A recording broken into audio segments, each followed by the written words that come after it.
So, welcome everybody to expand our thinking, consciousness, and really become the driver of our circumstances. And today's guest is Gary from Australia. It's a true pleasure to have you with us here. Gary, and to give you a little bit of context, Gary, myself, we both spent a couple of months, a year doing a program with Tony Robbins, and I think we never met in person, but sharing his experiences in a joint communication group we're in, it just intrigued me so much to reach out to him to share with us all what he has been learning, experiencing over the last years, and he created something called the Awakening Groups, Awakening Journey. And like sharing our awakening experiences, stories. So one of the first things I wanted to ask you, what for you means actually awakening? Man, that's a great question, Simon. It was 2 years ago, start of 2018 pretty much, so a bit over 2 years ago, I started having physical sensations, and it's like big energy going to my head. Why I got the date? Because I only last week I looked up an email I sent to Guru Singh. Is a very wise man, a spiritual teacher of ours. I said, I'm feeling this energy, like bulbing energy in my head, and then for at least a few months, I didn't know what that was. I learned that from my spiritual teachers from India, Prodigy. And they say that, you know how much personal development we learn to apply tactics and strategy for us to be more happy, more successful. But ultimately, it's about joy in this present moment. It's about fulfillment. And I realized that no matter how much of these skills and strategy that we learn, Simon, it's like when the minute the situation comes up, if the kids did something, if someone said something happened that triggers me, and I react first, that's coming from my reptilian brain, my oldest part of the brain. That it doesn't go to the front of the brain, the prefrontal cortex, which is the logical part, the intellectual part, the part that the newest part of the brain that we can analyze. It doesn't matter how much knowledge that we acquire if we can't use it. And the damage is already done. If you start a yelling match with each other, you start to lose your temper, the damage is done. Imagine you go into a boardroom and you lose your cool because someone said something or give you a certain look, right? And so I heard from Prodigy that the middle part of the brain, there's a meditative process. It only takes 3 minutes. And if you imagine a flame going from the middle of your eyebrow and moving to the middle of your brain, and imagine the flame going there, and just picture it, and that will get you to calmness. And I've tried it a few times; it works pretty effectively. And I thought that, hey, rather than just doing it for 3 minutes, why don't I, whenever I'm free, I just work on that part of the brain, and I just keep focusing and focus on it. And when I'm meditating, it started to go vroom, vroom, vroom. And I don't have a lot of headache. I will hardly ever have any headaches. But when people describe to me when they need a Panadol, they're getting headaches, it sounds like that's a similar sensation, like, whoa, like big energy going on. And then eventually, it wasn't just when I'm meditating, when I'm talking to people, when I'm driving, when I'm eating, this woo, like in my facial expression when I was trying to communicate to my wife while I was going through, it's like, whoa, like my eyebrows, my face, it's like, it will be like this. I can kind of turn it on, but passively, it will automatically wanting to turn back on. I didn't know what it was. I didn't know how to control it.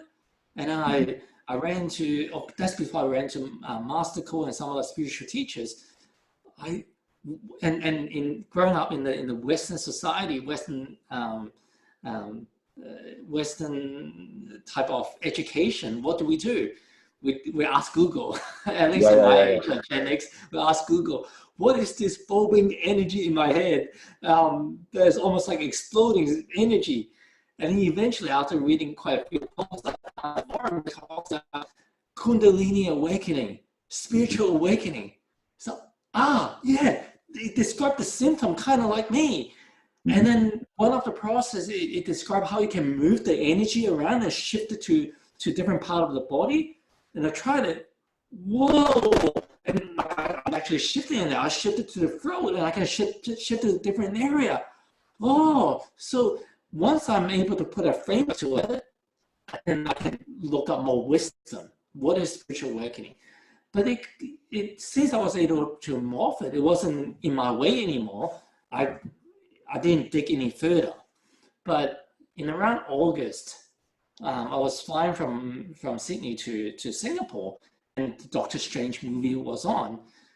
And somehow I just pulled up my laptop. And you know this, you've seen the Doctor Strange movie, right? I don't think so. Maybe you can give me. So basically, this guy, all his life is about science, is about money, it's about success, like that. Typical of what the Western society archetype would be, and pretty much most of the world. And then he's driving a Lamborghini or Ferrari or something, and he had an accident. And he's a surgeon. He no longer because his hand is busted, right? It's shaky.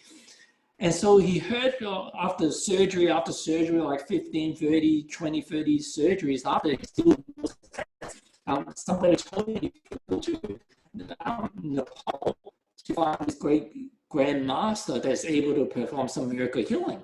So after he found his way there, he's already like all busted up and not like wearing a suit anymore like he used to. And he's very desperate. He's spent pretty much all his money after surgery, trying to fix it. And then finally meet this grandmaster. He's like, I heard you can do miracle healing.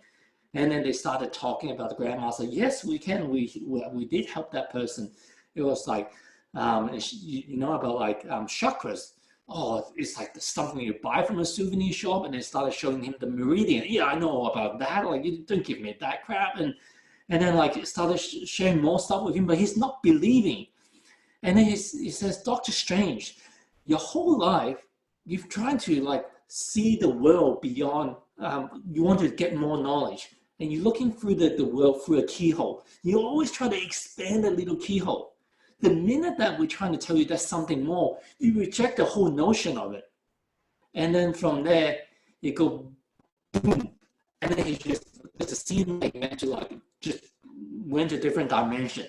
And he goes through portals and seeing all these weird things and crazy things. And it's whoa, whoa, whoa. And just when he came back, he shoots up again. Whoa, boom. So after a few minutes, he's like, oh, teach me.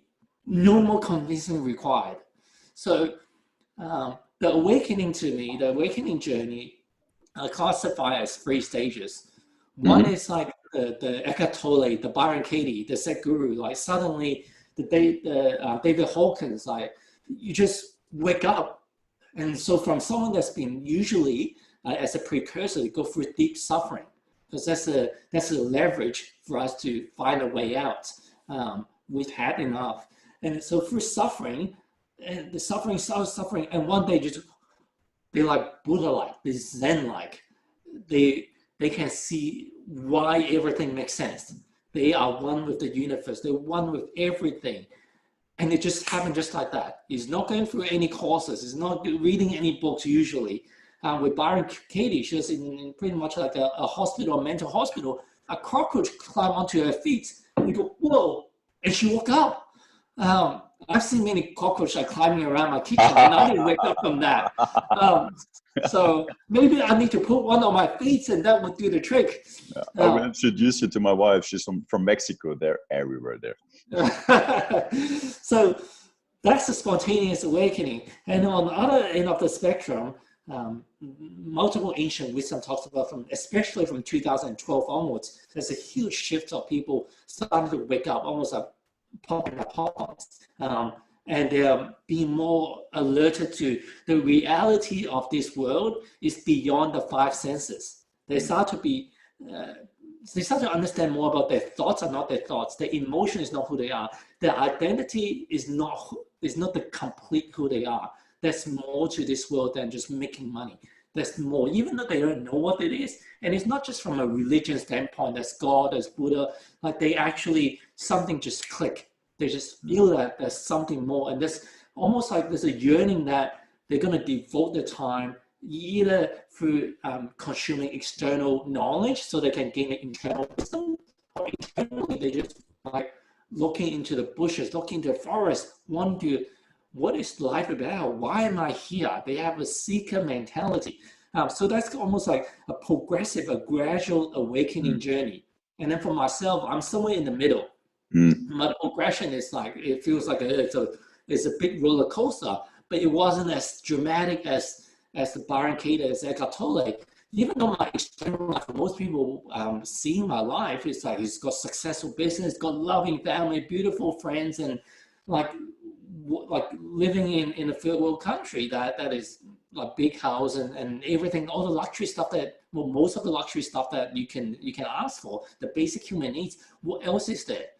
But internally, it was something that was like hurting.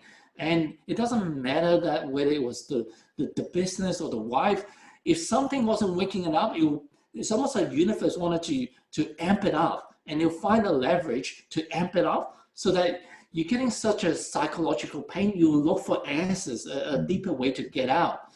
So that's pretty much the awakening journey. Like I wouldn't want to wish the psychological suffering, and in some people's cases, it's a physical suffering when they go through near-death experiences.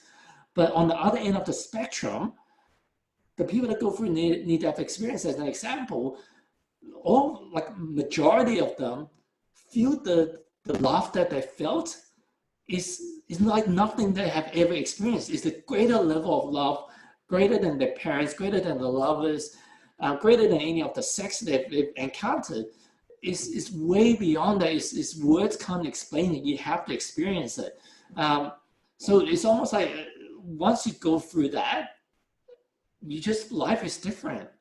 And even the people that's going through the gradual awakening, there's something inside that's waking up. There's something that's yearning for more and can start to feel something is more than just like in the past when I was in the busy achiever mode, entrepreneur mode.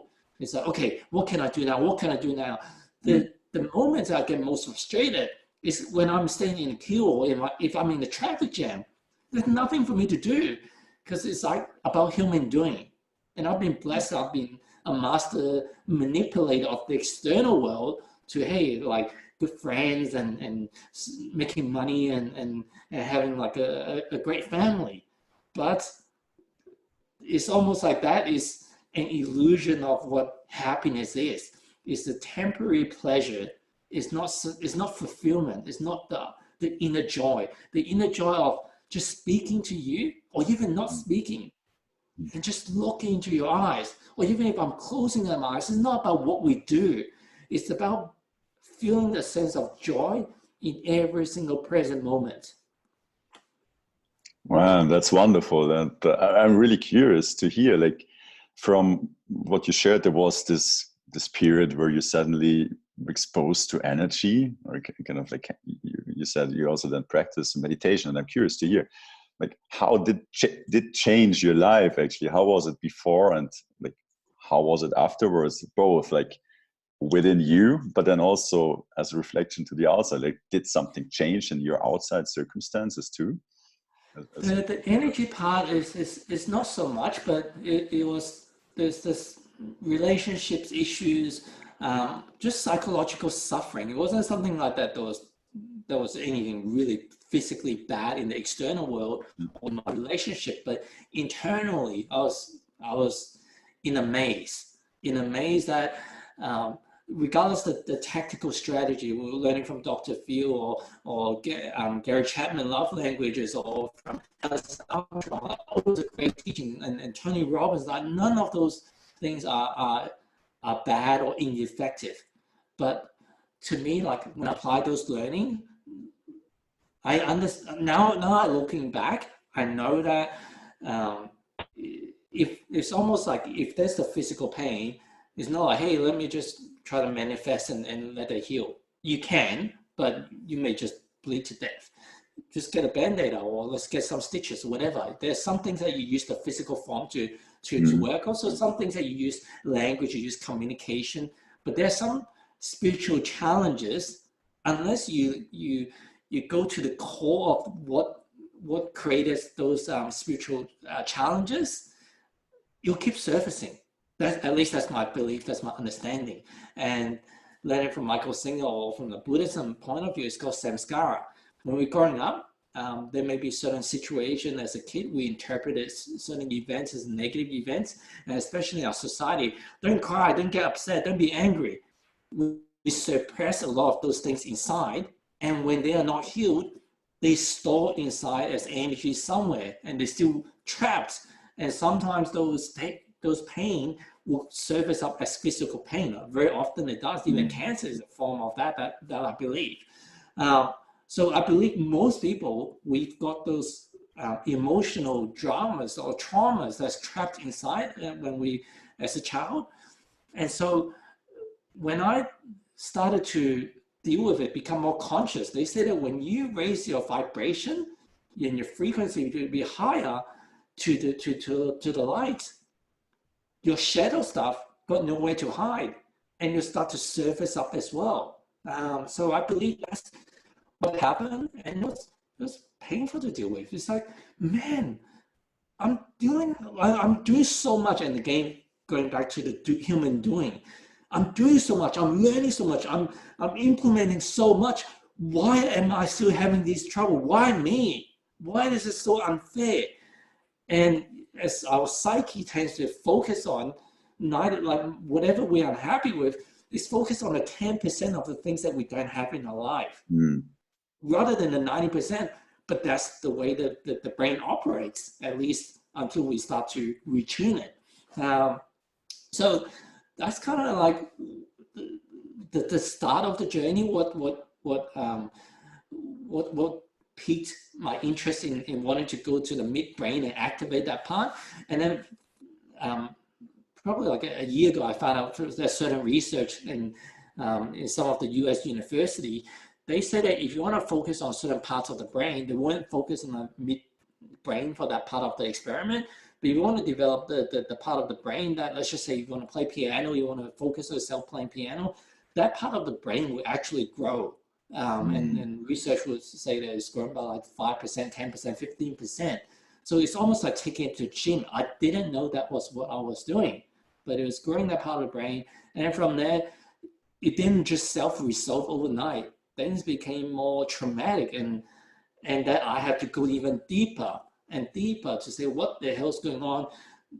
And from there, going to what I said, I was going to Singapore and watching the Doctor Strange movie. At that point, I started getting downloads in, okay, Gary, this is what life is about. There's 4 different levels of matrix in business, in life, in relationship. I started like, I have no urge to create any course. I have no urge to start sharing some of these content, just downloading stuff. And then I started to learn about how money really works, how the economy really works. And I started going to like, I'm curious, how's it? Okay, yeah. I'm curious, how is it working? Well, like it started going down this path like Illuminati, Cabal. Whoa, September 11, why did Tower 7 go down?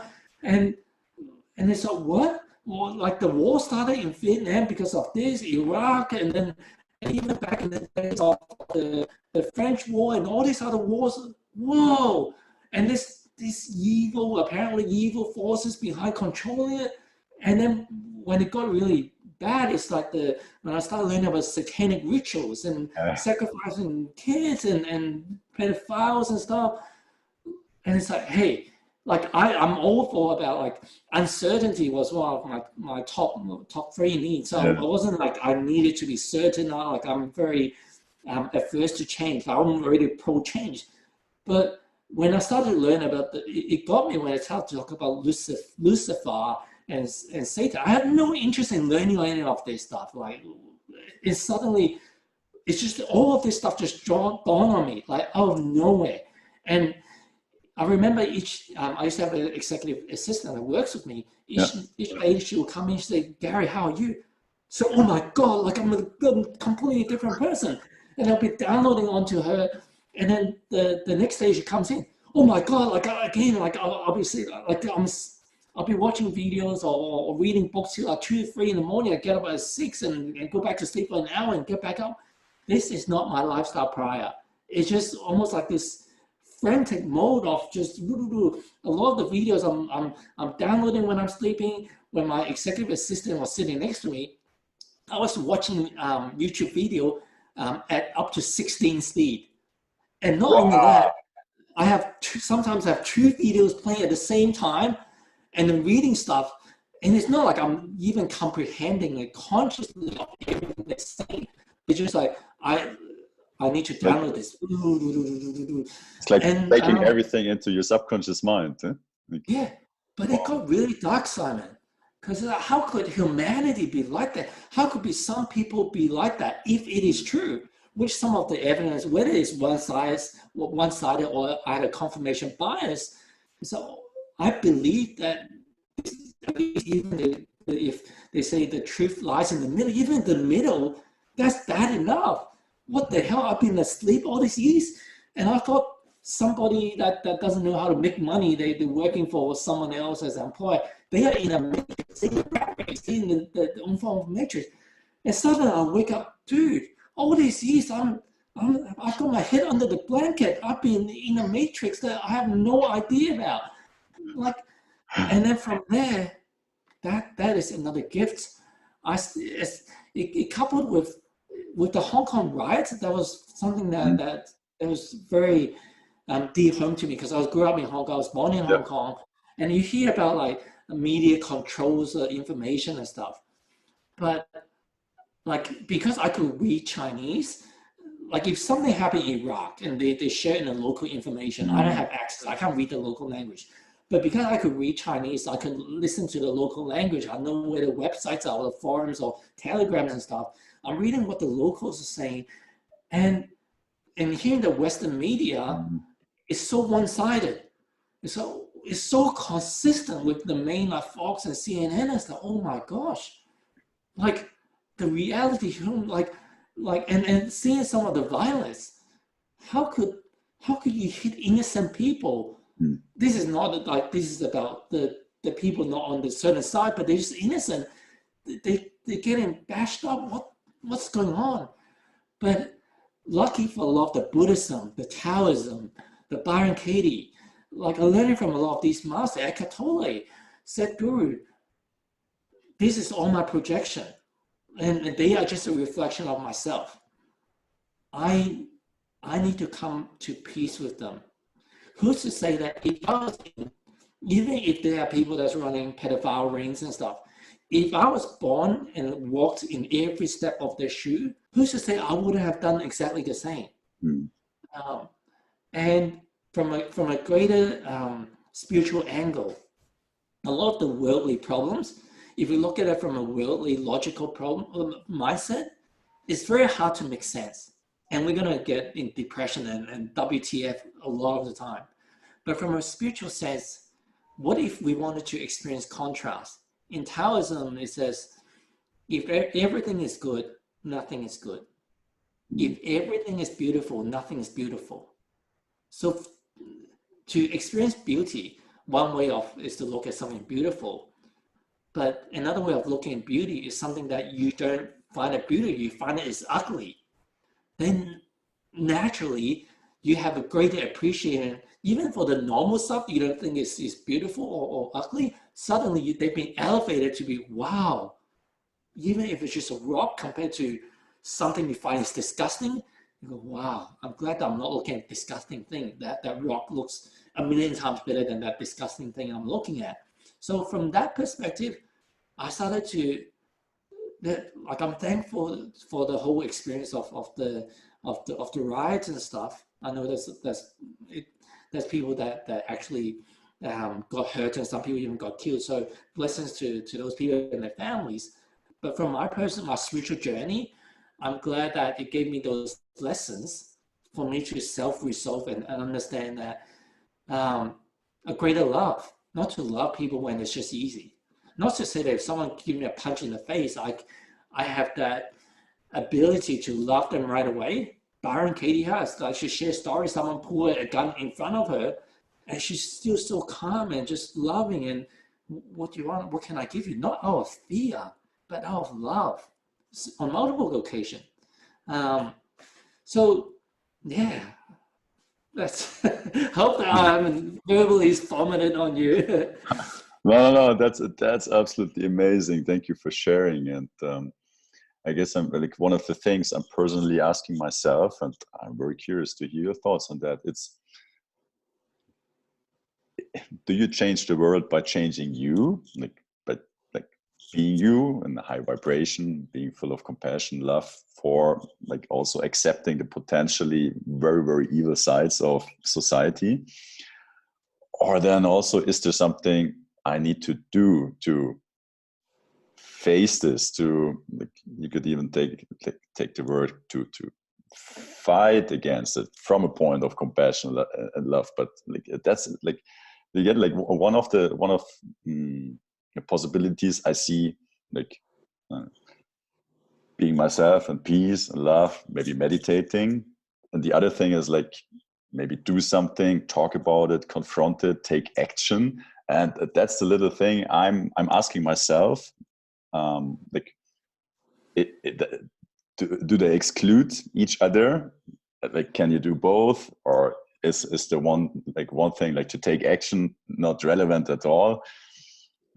Because in the end, it's everything is just consciousness. So like we're just manifesting everything inside us anyway. So like I'm very curious to hear your thoughts about.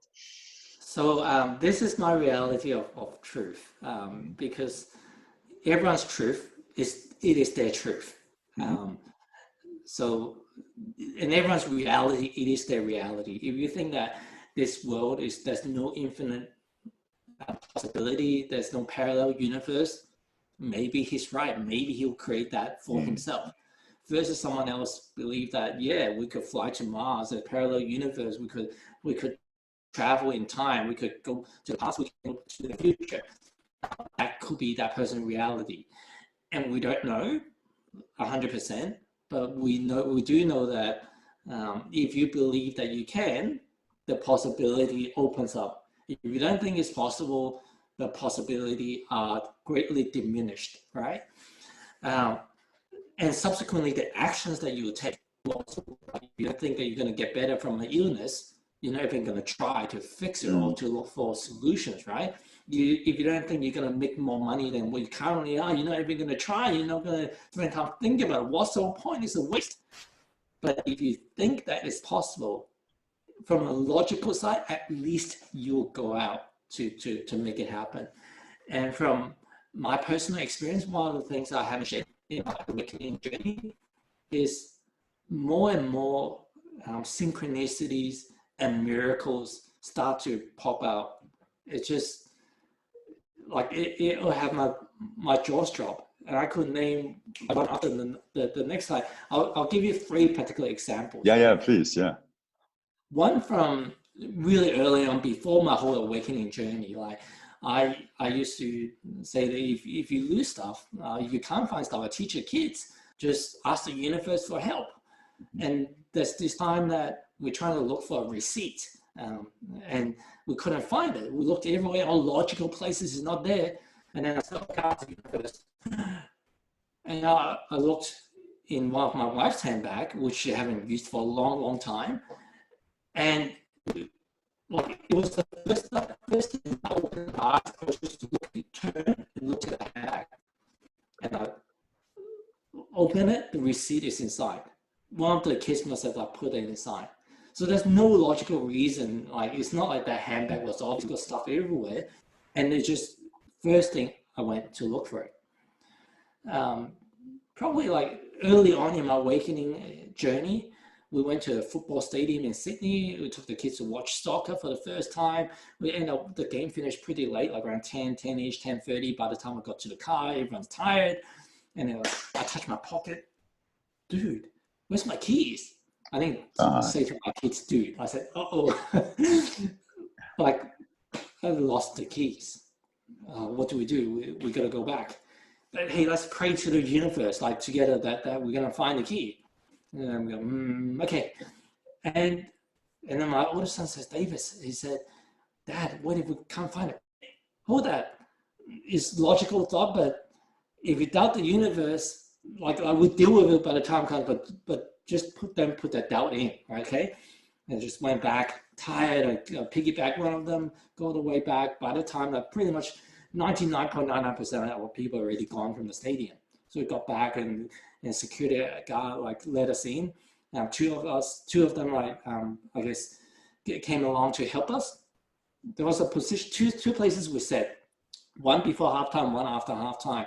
So we went to both of those places. We looked around everywhere. It's the whole place is empty. It's concrete floor, so it's not like there's carpet or rubbish to hide around. It's pretty clean. It's not there. And they called lost and found. It's not there. They asked other security guard. Nobody found it. We went to other place, can't find it. And after like 5-10 minutes, we pretty much like given up hope and started walking away 5, 10, 15 meters. And she said, oh, what's your number? Just in case we find it, we'll call you.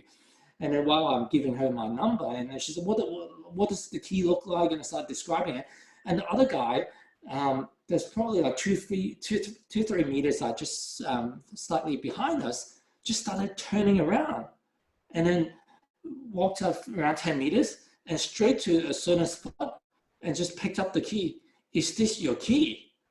And go, wow, and like all of us were shocked. I was shocked, but part of me, I was surprised because these little miracles, they start happening in a big stadium. Like we looked everywhere, we couldn't find it. Where he ended up finding it was after we sat down on the second, after halftime, towards the end of the game, people were saying farewell, so we just stood at a certain spot for a little while. I must have taken out my phone or something and dropped the key then. So it didn't occur to me to look at that position. But even then, like it wasn't that obvious. It was somewhere, if it was that obvious, I would have walked past and saw it. And somehow he just turned around and walked straight to the point. It's not like he looked around. Similar to the handbag, he walked straight there. So that was another example. And the third example is when I was going through deep into the awakening experience, it was really difficult.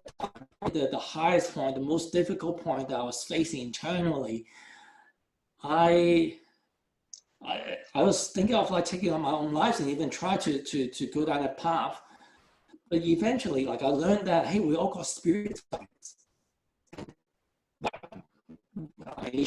Like it doesn't cost money to ask a question for your spirit guide for free. Like I love free stuff. So why not give that a try? And I asked the spirit guide, hey, help me, guide me like through this process. And at 4:30 in the morning, just with two names, like both of these people I've never met in person. I know them through acquaintances and stuff, been in group chats or kind of know who they are. I've never had private message with any one of them. And so I contacted both of them and one of them responded. And my message to him was, hey, this completely from somewhere with spirit guides and I asked them for help. And somehow, you came up. I never think about these people. I never have wet dreams or sweet dreams about these people. They never come up in my dreams at all. And they came up. Yeah. And they said, yeah, cool, we can schedule a call and talk about it, about the spiritual awakening. And so before our call, I started looking up his website. This guy, in particular in Australia, he guides entrepreneur through the spiritual awakening journey. Wow. And it's like, before the whole energy thing, I've never heard of the word spiritual awakening or Kundalini awakening or any type of awakening. And now talking to him, he told me about dark night of the soul. And I've never heard of that term before for 42 years of my life. Could you just quickly explain what it is? Dark nights of the soul. I've looked up a lot of the history, and I'm not one for the details, but for the part, is our soul's journey on the awakening journey. So what I say is a precursor to people awakening. In the traditional term, they call it midlife crisis. People go through the tunnel, but that's not an intellectual term. That's not a physical term. From a spiritual term, the spirit is going through something greater than just our human experiences. It's going through a transformation. And for that, we needed to wake up. And part of that waking up process is, for most people, unless the universe put you in a corner that you've got nowhere to go, like whether it's a financial crisis, a relationship crisis, health crisis, or just psychological crisis, unless you face, or health crisis, unless you face one of those crises, and you're able to, if you through your human doing, your efforts, your hustle, your bustling, and you ask the question before, should I use effort? I think there's a lot of misunderstanding, whether it's through just limited awareness or consciousness of what we are capable of. No sweat, no tears, no gains, no pain, no gain, like those type of mentality. You have to hard, you have to hustle. The stuff about law of attraction is not about sitting on your bum and do nothing. You have to go and work and hustle. No, you can't sit on your bum and do nothing, and miracles can come. And I'm not saying that that's the only way, and that's your way, but it can happen just like that. So back to the dark nights of the soul, when you got your back against the corner and all your efforts and strategy and tactics and nothing works, and you're on your knees, like metaphorically speaking, that you got no other options. Please God, please universe, please someone help me.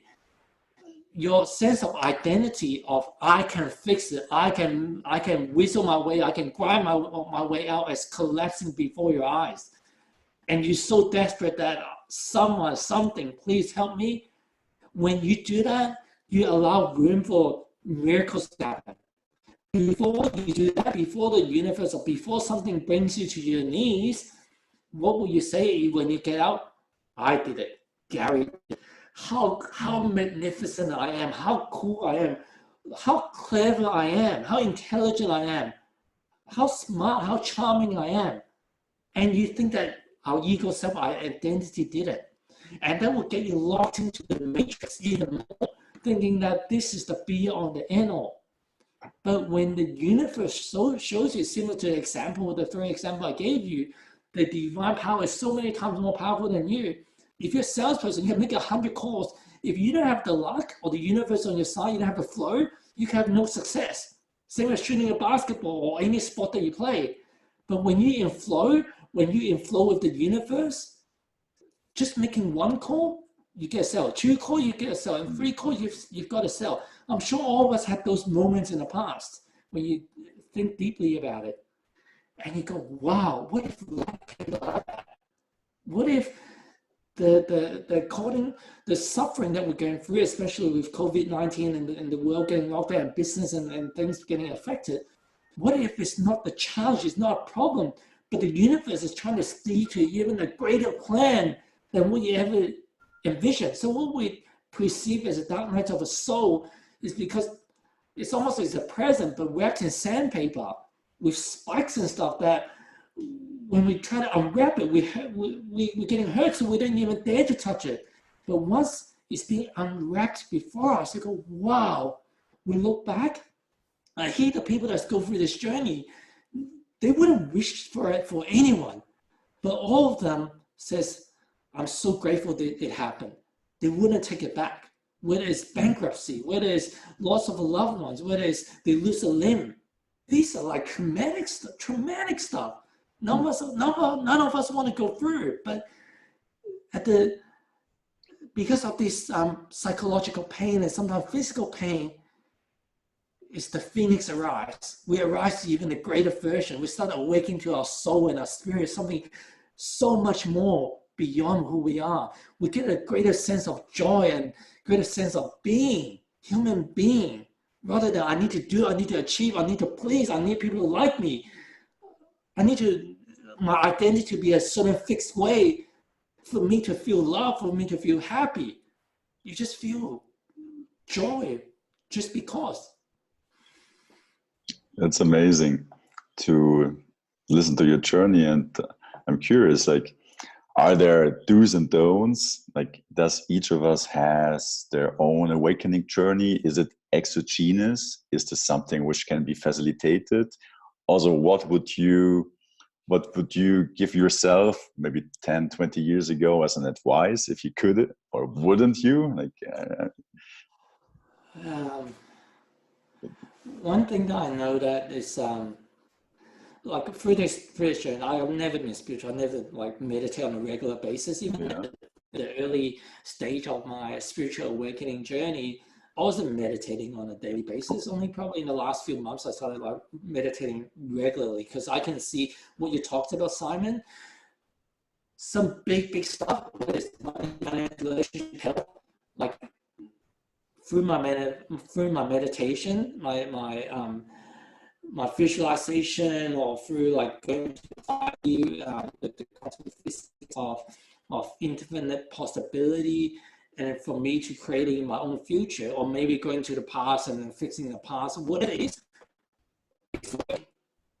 is creating the abundance in my life. Doesn't mean that I don't have the psychological problems, I don't have physical problems that I have to deal with, but there are big things that I have some of them. I have tried to work years with tactics and strategies and effort, and it's still like Groundhog Day, same, but different. I'm using a different stroke, a different flavor, different tactics, different swing to hit it.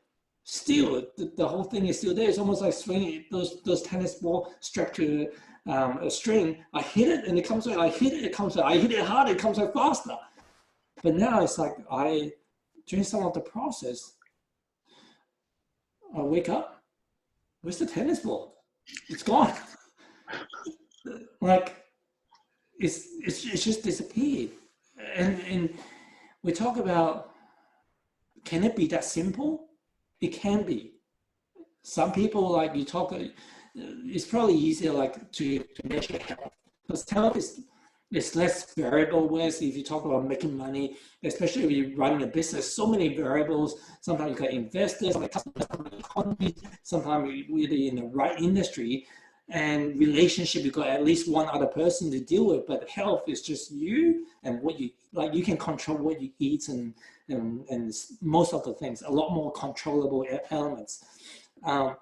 And some people like instant healing, that they can't walk, they can suddenly walk. The cancer, stage 4 cancer suddenly is gone. For some people, it takes them a year of meditating, or 2 years or 3 years, eventually they heal.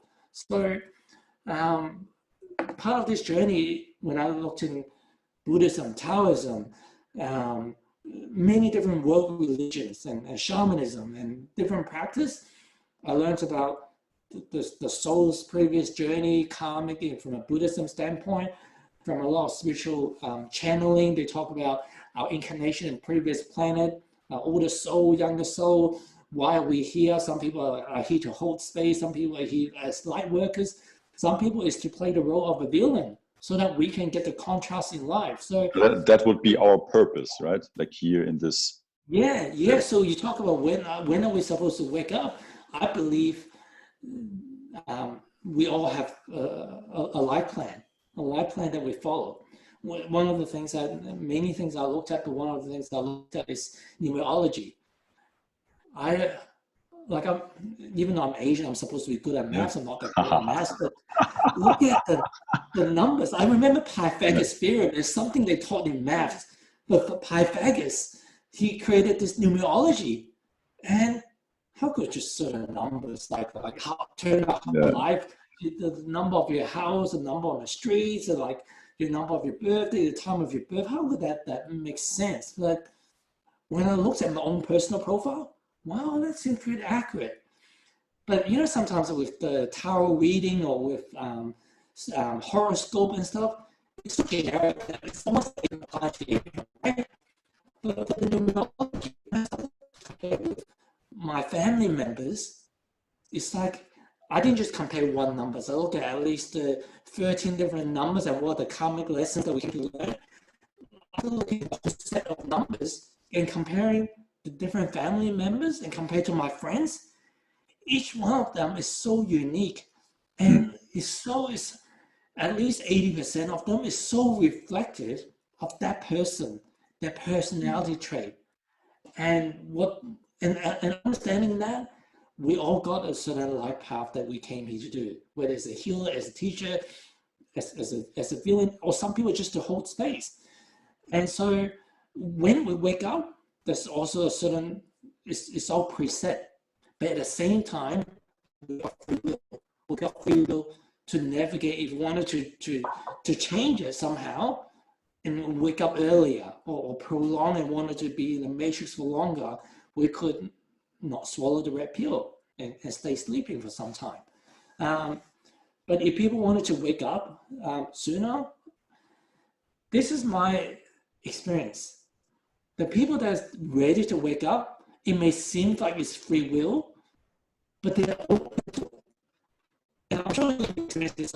People that are not ready, no matter how much information you put in front of them, it will not happen. They say, oh no, this garbage. Even if they not say it's garbage, oh, it's not for me. They're just not resonating with it. But that's why they say that when the student is ready, the teacher will. And what would you, for example, now someone listening to this, like maybe still employed, like doing a daily, whatever, like the average life of humanity on this planet, working from 8 to 5, maybe then wine, pizza, Netflix, sleep, return. Like he's watching this, he's listening to this conversation, he's getting intrigued to know more about awakening to your, whatever, like true powers, like going beyond the 5 senses. Like what would be an advice you would give this person? Like what is there something they could do, they should be doing? Is it being patient, that just going within, asking questions? I would just go, wake up!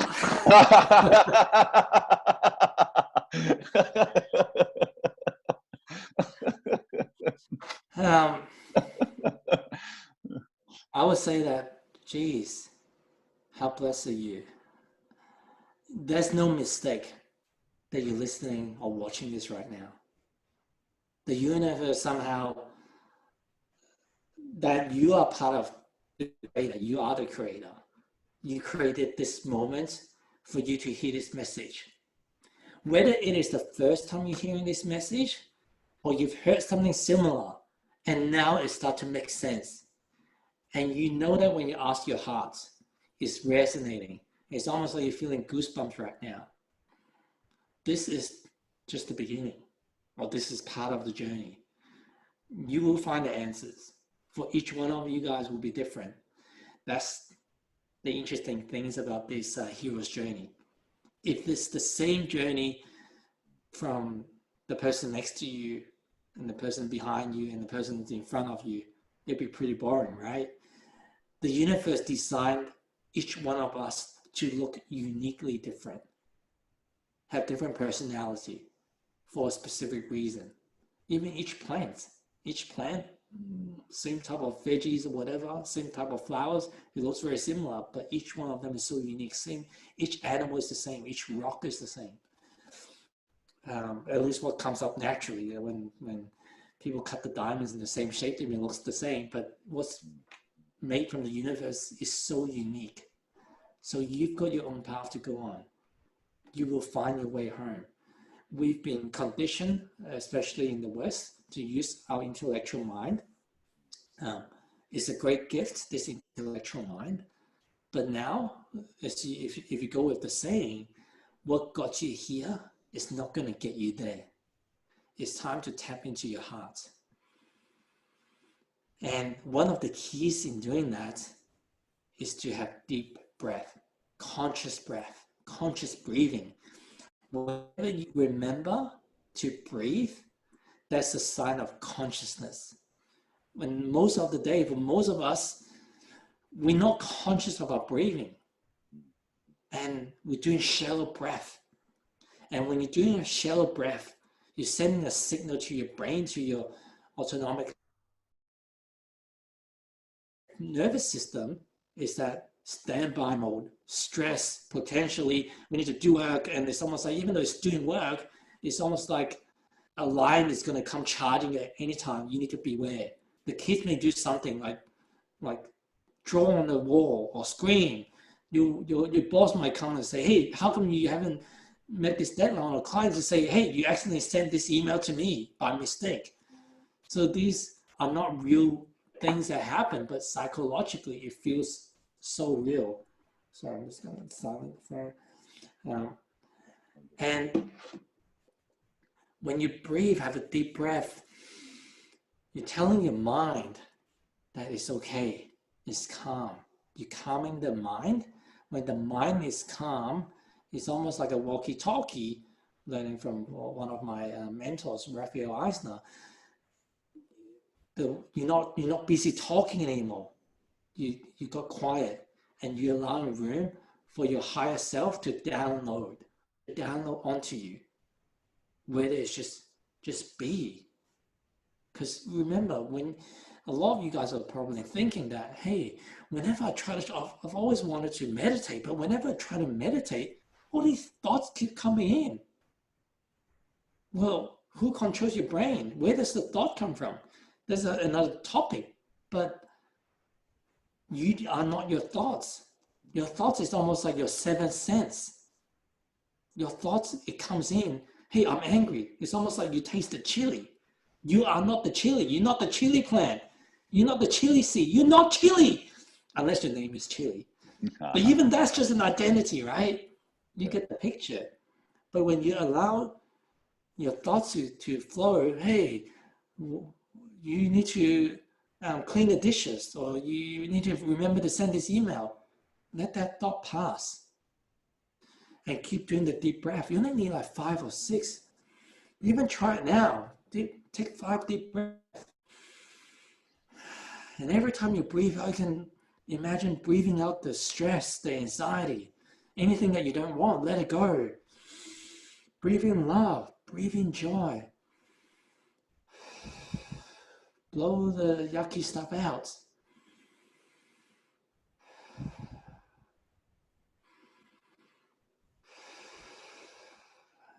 You feel calmer too now, right? And that's the magic. Rather than filling up with voice, let the peace, the calm. And the more practice you do this, the more that you start to hear voices. Not like ghosts or spirits, it can be, but your intuition guiding you what's important in your life versus just the doing. And you start to transition from a human doing to a human being. You look at kids as an example of human being, they enjoy most of the time. And when they're upset, they are upset. They're upset in that present moment. They're not thinking about, should I be upset or should I not be upset? They're just upset. But once they're upset, anything that's fully experienced becomes joy. Like what I said about the samskara, they're not holding it. They're not, oh, you're not meant to show your emotions because we're in a restaurant, we're on a plane, we're in a public crowd. They're not holding it inside. They let it out. It's almost like, imagine you need to do a number 2 and you're holding it. What are you going to do? You're going to get constipated. You're not going to feel great inside. It's the same as the emotion, anger, frustration, sadness. You're holding it inside. You're not going to feel great in the long term. So just let it out. And if you can't, you're not appropriate in a public place to just scream and yell, just breathe it out. Feel the emotion of anger. Jesus, I was angry. Get out, get angry. Thank you. Thank you. Yeah, it could be that simple. It's free. Oxygen is free. Until somebody starts to commercialize it, finding a way to commercialize it. No, that's a whole other story. If you like, one of the things I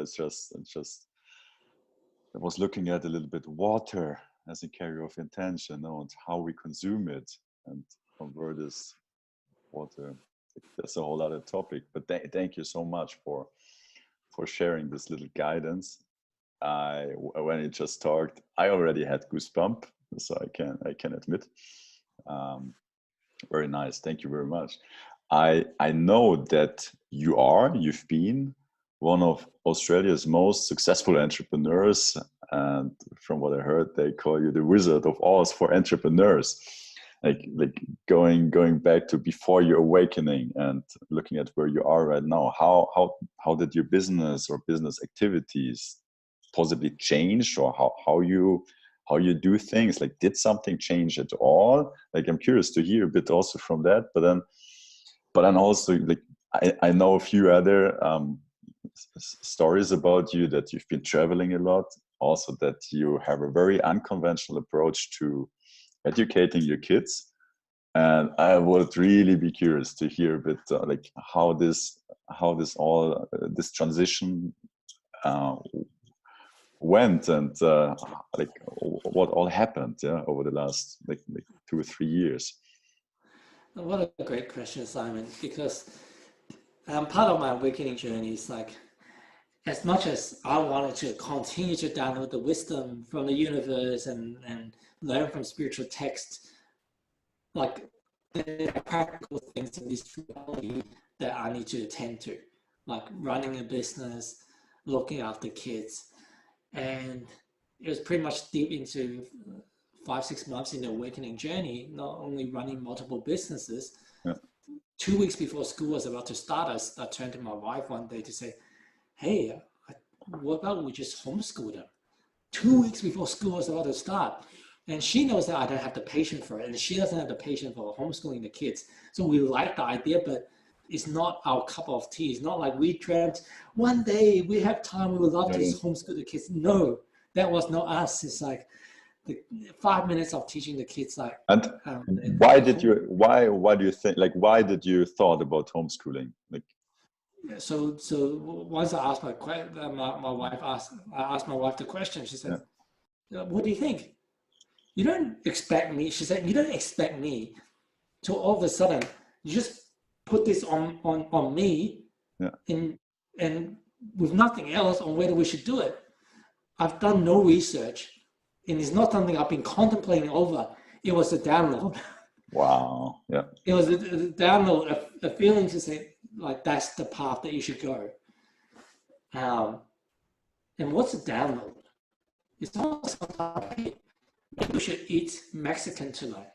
Like, not the human species, obviously Mexican food. And it's almost like that. Let's go and watch this movie tonight. It wasn't like a conscious, let's think about what to watch. It just came. Let's call Simon tonight.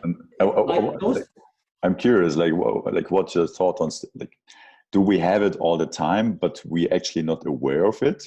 Is there something like kind of like I recognize in myself that like I need to be listening to it, otherwise I just lose it. And like from my personal experience, like it's all the time happening, but it requires a certain awareness to actually like, and but then also trusting it. Yeah, you might like think about it, but then like just let it go. As a stupid idea, possibly. That's another great question. If I lose track of what was the previous question, you need to get me back on track. Yeah, sure. For that, for me, I'm using my intellectual mind to help me, because that's what I've been accustomed to learning.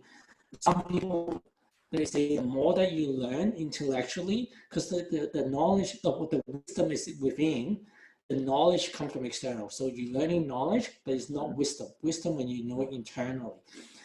So the more knowledge you learn, it can be more noises. It's almost like, let's just say you're playing golf and you're learning from a coach, right? You can practice yourself. But if you get a second coach, a third coach, a fourth coach, a fifth coach, with too many voices, it may start to really muck you up your game. Because before you hit a ball, what did coach one and coach two and coach three, and rather than hearing the instinct from your body how you should swing the ball. So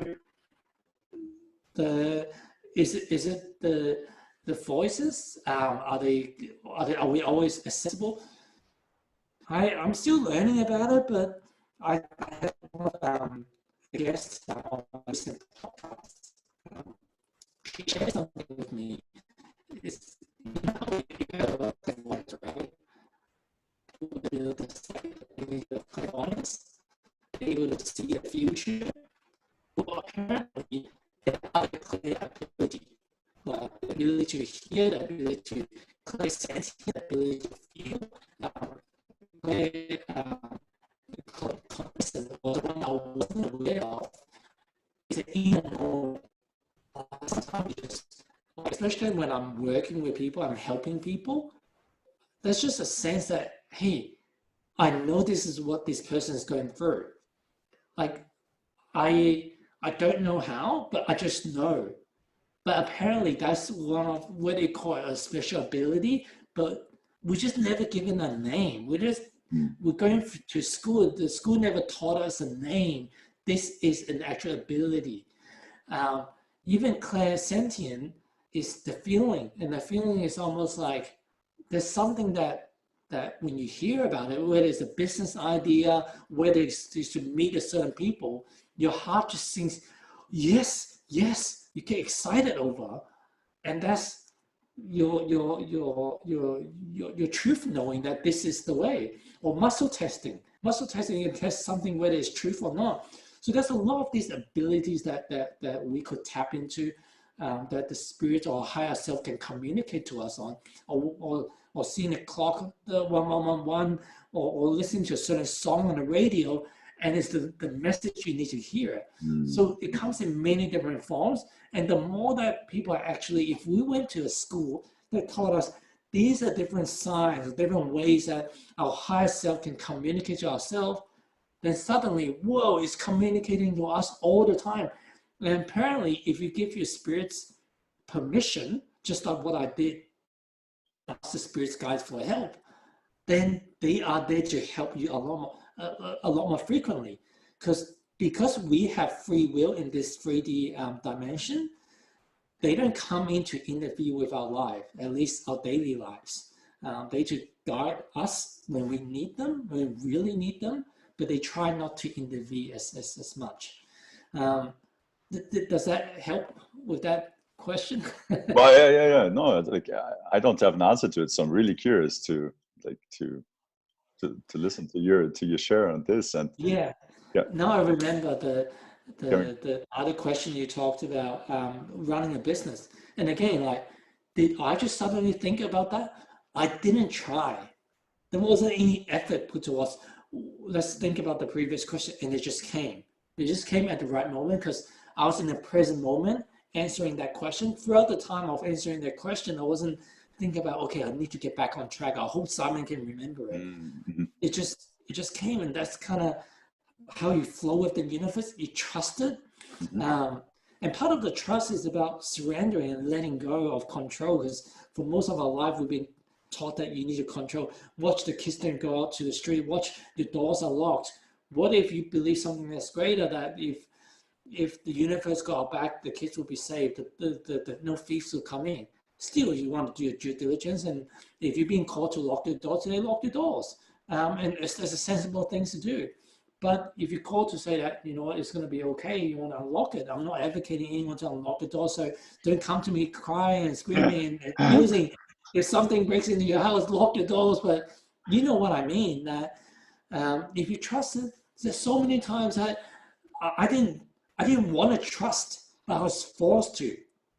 And once you see miracles after miracles, that something, a more divine plan comes up, you start to trust it more and more. So while running the business, luckily my business has got a great team that's helping me with it. So I've got a bit more time to do more of the spiritual exploration, but still homeschooling the kids took a lot of the time. And I wish that I had more time compared to some of my friends that have all the time in the world. They don't need to work, and there's learning, just being. They don't have kids. But I looked at my own journey, and I understood why I have kids, why I have my businesses. Because at night when I learn about a lot of these things, these are just knowledge. When I face the external circumstances of the chaos of young kids in the house, and the chaos in the business world, I'm forced to actually integrate. and implement what I have just learned. It's essentially, I've done my theoretical test. Now I'm putting into practice my practical test to see whether I can apply what I've learned. It's no use if I'm just learning all this spiritual wisdom that it may sound good on a podcast, but I'm not congruent because I can't, when it comes to the crunch, where the rubber meets the road, they say, I'm shooting blanks. I can't execute. So a lot of these lessons I'm spitting out to you, Simon, is because I had to physically implement into my own lives. I had to overcome it in my own lives. That's why I can speak with passion. It's not just, oh, what I read from that book yesterday. And I find that when I just try to regurgitate from books or from a video somewhere, it just doesn't have the same punch. Yeah, so like makes perfect sense. I mean, it's learning, using, and sharing in a way, not to finish this circle of wisdom. And so you had this idea of homeschooling just two weeks before school supposed to start, and then what did you do and how did it turn out? So my wife said, okay, well, you need to back up with research. So I started doing some research and putting a plan together. And the more I looked into it, the more that I'm confident it can be done, especially with younger kids. Like some of the literature says that they only need 1 hour or 2 hours of actual schoolwork a day. Because if you look in the actual class, most of the time is running around the playground. And yes, most people are thinking that, hey, would they have socialization? Yes, they're socializing with other homeschooling kids. They have sporting dates with other homeschooling kids. They have play dates, and they also socializing with adults as well, not just people their age, which is what a real society is like. But yeah, like it started off being very, very structured. But the more that I learned, the more that I realized that I just surrendered to the universe. Like, you've seen so many parents and the children, especially the ones that have got multiple children, they raise them the exact same way. But one child turns out one way, the other one turned out completely opposite. So what went wrong? Apart from that, each one of them, they got their own path to walk. We can give them as best of an environment as we choose to, but your kids, out of all the 7-something billion, actually that's incorrect. Not all of them are parents. Some of them are too old to have babies, and some of them are too young. But taking them out, there's probably at least 1 billion people eligible to be parents. You've chosen your parents to be your parents, or your kids have chosen you to be the parents because of who you are and who your partner is and the circumstances that you live in. It's going to give them the greatest opportunity for them to develop spiritually. So if you don't have the best upbringing, a lot of people like Oprah or Tony Robbins, they don't have the best upbringing, but those adversity gave them tremendous leverage for tremendous strength in further into their life. Conversely, the people that have a loving family, some of them didn't turn out quite well. Some of them have a loving family, turn out very well. So when we first have to let go that we have less control than what we think that we are, then you put less pressure on yourself. So I started to the best way I can help them is to help myself. The more conscious I become, the better of the person I become. It doesn't matter what we say as parents. You've heard the saying before, they learn from what you do, not what you say to them. We spitball this out, everyone knows about it, but yet there's so many things that we are hypocritical of. We're saying, hey, don't be, you have to control your temper, your emotions. But today, when I was teaching the kids fractions, I raised my voice. I wasn't embodying my full self. But yet, at least I wasn't critical of myself. But if I beat myself up, they can witness that. Maybe that's what we need to be. If we scream at someone, we need to beat ourselves up after. So the more that we embody the person we are, the more that we embody the loving relationship of husband and wife and father and mother as a role model for them to follow, that speaks volume more than anyone else. And I look at a lot of the great families that I've seen, a lot of them encompass that quality. But at the same time, if you're getting triggered a lot of the time, you're going through a dark night of the soul, that's just perfect as well. In this world, there's perfection and imperfection. Remember, they know the path that you're going to walk on, and knowingly, they chose you as their parents. So just be the best loving self that you can be. But on the practical sense, I put less emphasis on the traditional subjects of math, science, English, and all that. They are still important, but I find that the science of consciousness is a lot more important. How do you become conscious? How do you self-heal? How do you be happy? How do you find joy from internally? Not like going down the rabbit hole of like bigger house, bigger cars, and have lots of friends and parties, and that's what's going to bring you happiness. But at the same time, like if that's the path they go down to, they And wanted to come here as how a do human experience. how do you do it practically, like to teach them happiness or to be happy or become more conscious? Is this something you talk with them about? Is this something modeling and they're just copying you, or is it like how can I imagine that? Is it like you have like a little classroom at home and then your children are sitting there and you're teaching, you're talking, or like I did have that. I did have a whiteboard. I did have videos and all that. yeah. There's a great channel called Spirit Science on YouTube. Yeah. I use that one of the resources. And that's another one called, I forgot what it's called, but it's Cosmic Yoga or something like that. Teaches them yoga and using Pikachu and Star Wars themes and stuff. But after teaching them all that, and I look at my kids, generally, they're happier than myself. They laugh a lot more than me. So basically, they're teaching you. Yeah, they get over the shit, or if I'm allowed to say that, faster than me. And I asked my son, like my youngest son, like, how do you do it? You know, Dad, the stuff that you taught me, I didn't do any of that. So when I'm upset, I just go to my room, I grab my pillow, and I just lay down. And they have their own methodology. Oh, really? So I need to learn from you. So what started off as me schooling them, becoming them schooling me. And I think it's a partnership that we're teaching each other. I'm teaching them some practical skills, but they're also teaching me a lot about life. So yeah, we're just learning from each other right now. That's so amazing. I mean, I have two nieces who are like respectively, just started going to conventional school, and I witness how they're exposed to different way of like conditioning, right?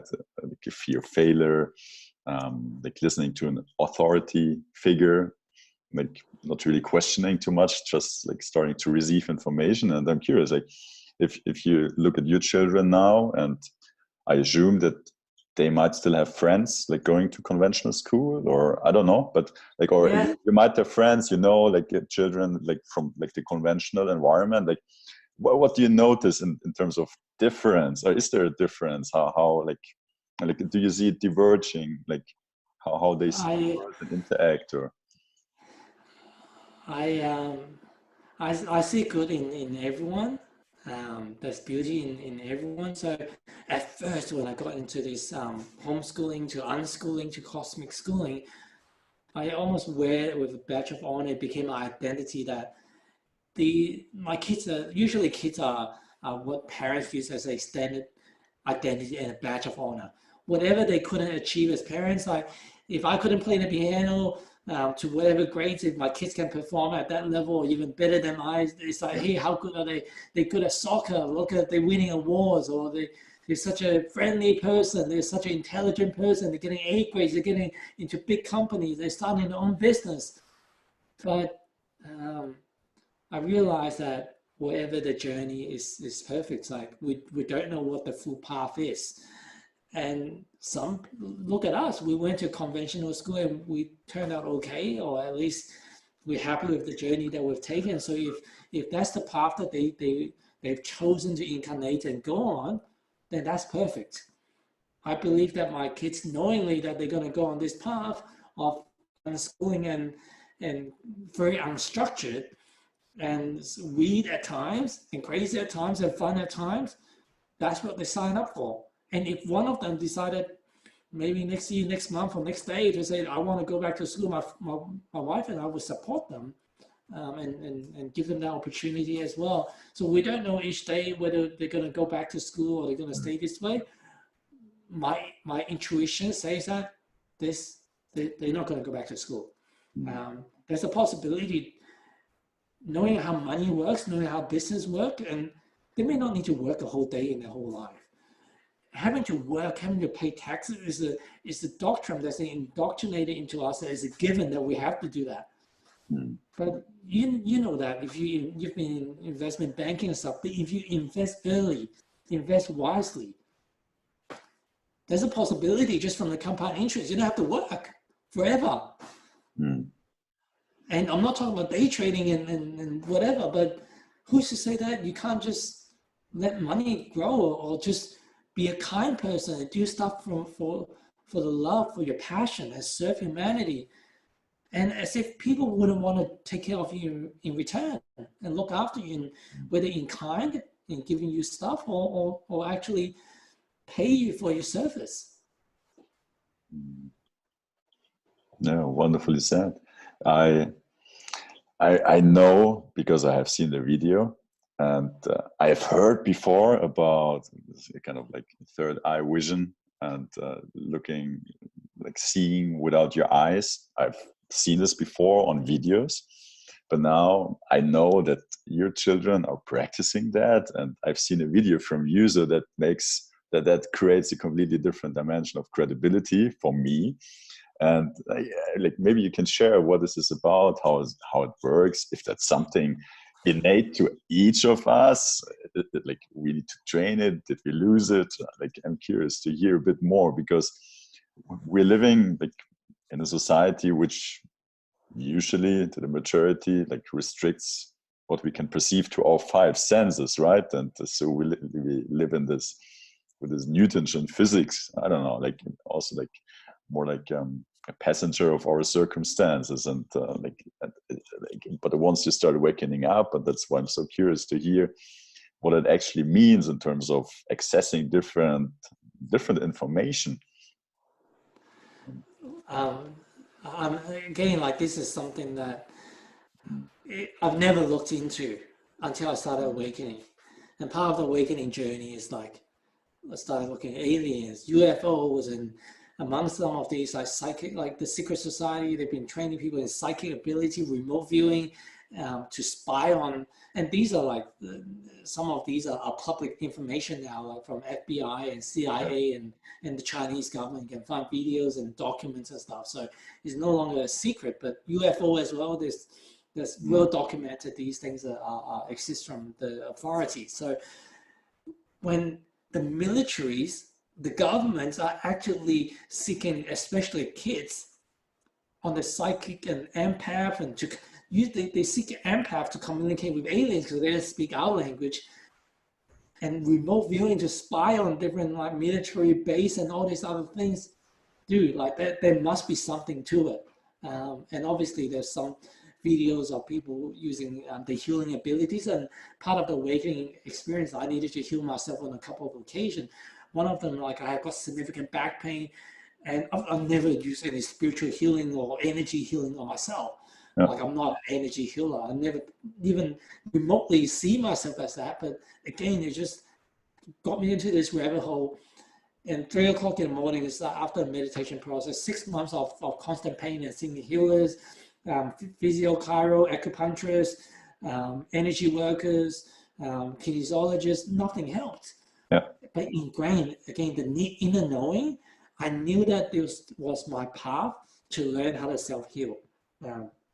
And it's almost like the universe saying, you need to learn about money, you need to learn about self-heal, you need to learn about relationship, you need to learn about soul healing, numerology. Like it's like these are my path, and there's an inner knowing that I needed to learn this. So I learned from different teachers, and one of them meditated 3 o'clock in the morning. Suddenly it's like, man, where did the pain go? It just disappeared. Maybe it's a fluke. Maybe I just got lucky. Let me try this other position. I could still feel it. Let me try it again. Try the same methodology. Whoa, it's gone. Wow. And then it's like, oh, and remember, it's been cruciating pain for 6 months, getting worse and worse. Suddenly, it's just like melted away. Oh, I can still find something in my neck. Let me try it. Oh, it's gone as well within seconds. Yeah. Wow. Um, like I can't even. It's hard to explain, but from these type of occurrence, I started believing more and more and more that we have greater power beyond what we've been taught in the conventional sense. So I have no doubt that we could do a lot more of these, like astral projection, remote viewing. So when I came across videos of kids can see without with blindfolds without using their eyes, it's like okay, there's some dodgy sources, like the quality of the videos, and you go to the website, some of them doesn't load, and some of them it just looks a bit shady. And because I've been into cryptocurrency, that you learn to spot some of which one are Yeah. more shadier, and I've Yeah. been in the digital marketing space for a long time. You kind of see like which one seems to be more credible, and you look up domain names, who's the founder, whether they got actual physical address and stuff. Yeah. So I found like a few sources, and one of our friends, Holly, like went to one of the school and says, "Hey, it's legit," and that reinforced my belief that it is possible. Yeah. So after contacting multiple schools, and it is extremely rare, it's not easy to find, but finding a school and then finding a teacher that can eventually teach my kids, and then the lockdown happened. The teacher have never taught over the internet in the past, so this kind of like the first time.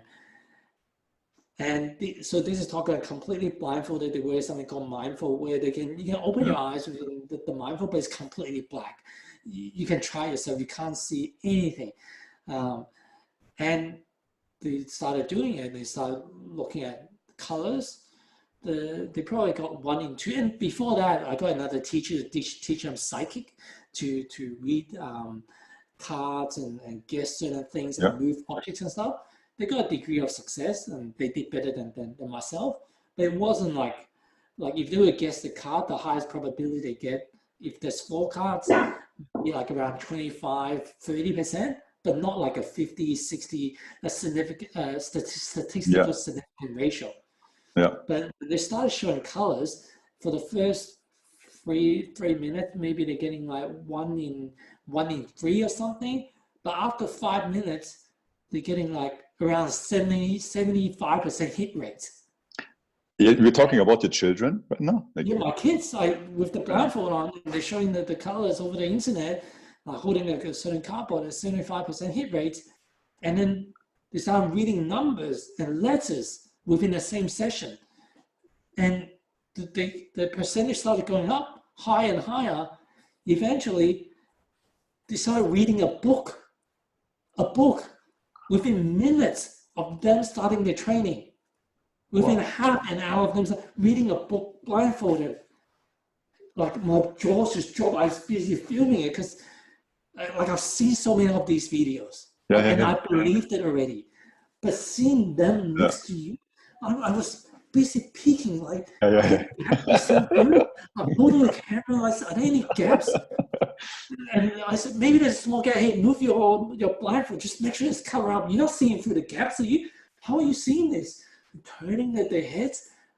Like, I was just blown away. And then the more that we do it, the more that they're walking around the house blindfolded, they're playing puzzle blindfolded, they're playing Uno cards with each other blindfolded, they're using Nerf gun to shoot at stuff blindfolded, they're throwing balls at each other, hitting balloons like blindfolded. And it's like, wow. And this is just the beginning, though, I believe, because we all made of energy, we all made of light. So theoretically, you could like kind of be Superman and see through walls, see through bodies. So if you see through bodies, you can see, hey, whether someone's got a bullet inside, or maybe certain body part has got certain blockages. So there's healing potential. If there's remote viewing potential, there's and like I didn't expect to go down this path. I just thought that if you could do something that 99.99% of the population believe that is not possible, when you grow up in the future, when you come through an obstacle, people say, hey, you never succeed in this business, or you're not going to win that sporting game or whatever that they're competing at. Well, you know that you defy the odds from a very young age anyway. So it doesn't matter what people say, because the self-belief is coming from internal, not from external validation. But I don't know whether it will have this effect, because after the first session, where my jaw is like, I showing my wife and showing different people, for them, hey, have a like, because remember, they got the blindfold on, they don't know whether they actually got it correct or not. The teacher said, yeah, good, okay. They have no interest. I said, how do you do it? They have no interest in rewatching themselves getting it correct. It's almost like, I just walked. It's a big deal. It's normal, yeah. Yeah, it's normal. And because two of them did it, neither of them was surprised or wow or in awe. It's just like a sea stuff. It was a big deal. So I was like, wow, yeah. That's amazing. It's such an incredible reminder that there's so much to explore, and that's also more like, I see it more as a remembering. It's like, because everything it is within us, and just hearing that story, it's like, for me, this is something we all have available, accessible, and I've heard from our friends, Simon, that some of them, they in the deep meditation session, they could see with blindfolds on. I tried it, like the best I can, maybe see some light or something, but I can't see anything. Like, it's all black.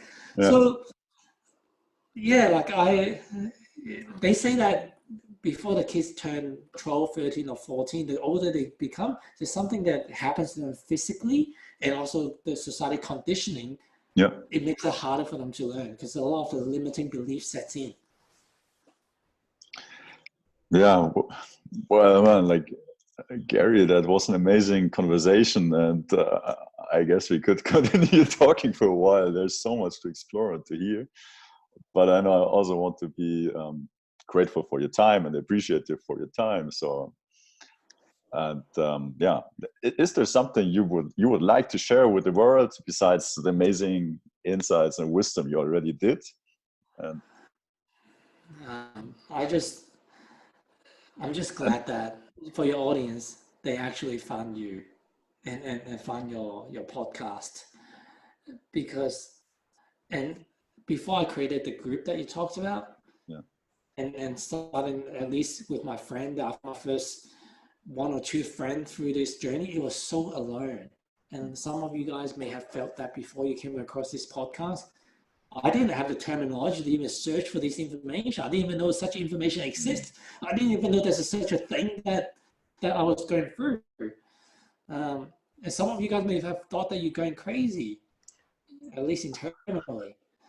And I feel for you, that for those moments that you went through, but you found your tribe now.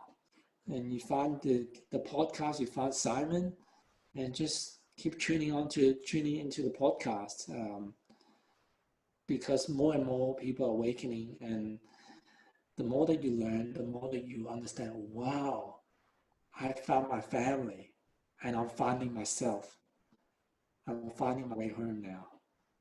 And since 2012, we are on this path of ascension, and I've always wondered, everyone talks about we're moving from 3D to 5D. It's like, like, dude, how come nobody taught me any of this in high school, in university, in work, in even going through personal development? Nobody talks about whatever D and whatever density or whatever dimensions. Like today, I'll spend the most of today searching what is the difference between like the level of densities to the different dimensions, first dimension, second dimension, third dimension, fourth, fifth dimensions, to dimension of consciousness.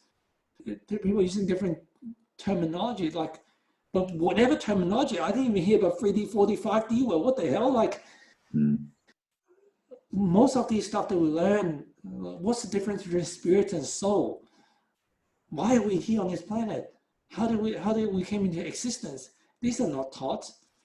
And I'm looking forward to learning from each one of you guys down the path, whether it's in this lifetime or in another lifetime. But there's something called collective consciousness or social memory, that one day whatever that you learn, you'll be in my memory.